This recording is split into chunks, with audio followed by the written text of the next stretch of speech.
আমি তোকে বলেছিলাম টার্মারিক পাউডার, সল্ট আর লিকুইড সোপটা আনতে, তুই এখনো স্টোর থেকে আনালি না। একবার কল করে দেখ না। দেখছি দেখছি। হ্যাঁ দাদা, আপনি কতক্ষণে আসছেন? ঠিক আছে, আসুন।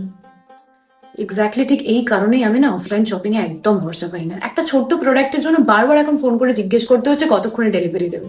আমি তো সবসময় প্রেফার করি online shopping, no more drum. হ্যাঁ, তুই কি কিছু বললি? না না, আর এই জন্য আমি কি পছন্দ করি বলুন তো? ভারত বাজার এক্সিস্ট, ওয়ান স্টপ ডেস্টিনেশন যেখান থেকে আপনি পেয়ে যাবেন সব ধরনের local trendy products, eight of India's iconic বাজার থেকে। মানে তোমাকে যেতে হবে না ইন্ডিয়ার কোনো জায়গায়। যদি তোমার ইচ্ছা করে রাজস্থানের ঝুমকা পড়তে, তাহলে তোমরা বাড়িতে বসেই সেটা পেয়ে যেতে পারো। ভারত বাজার এর latest swag is now only on Shopsy. এখানে তোমরা সমস্ত প্রোডাক্ট পেয়ে যাবে আন্ডার 199। সেটা ঝুমকা হোক ফ্রম রাজস্থান, স্যুট হোক ফ্রম পাঞ্জাব বা দুপাট্টা ফ্রম দিল্লি, সমস্ত প্রোডাক্ট তোমরা পেয়ে যাবে ভারত বাজার এ। এই দেখো, মায়ের জন্য সুন্দর এই কটন তাঁতের শাড়িটা আমি কিনেছি, আর প্রচন্ড অ্যাফোর্ডেবল দামে এটা আমি পেয়েছি, মাত্র 392 টাকা। তার সাথে সাথে এই দারুণ দেখতে জুয়েলারিগুলো আমি কিন্তু এখান থেকে কিনেছি, আর একটা দারুণ সুন্দর ফ্ল্যাটস।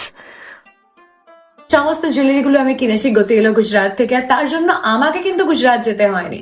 ভারত বাজার যে শপসি অ্যাপ আছে সেটা দিয়ে আমি বাড়িতে বসেই সমস্ত কিছু পেয়ে গেছি। ইনফ্যাক্ট আমি দিল্লি থেকে একটা ফ্ল্যাটস কিনেছি।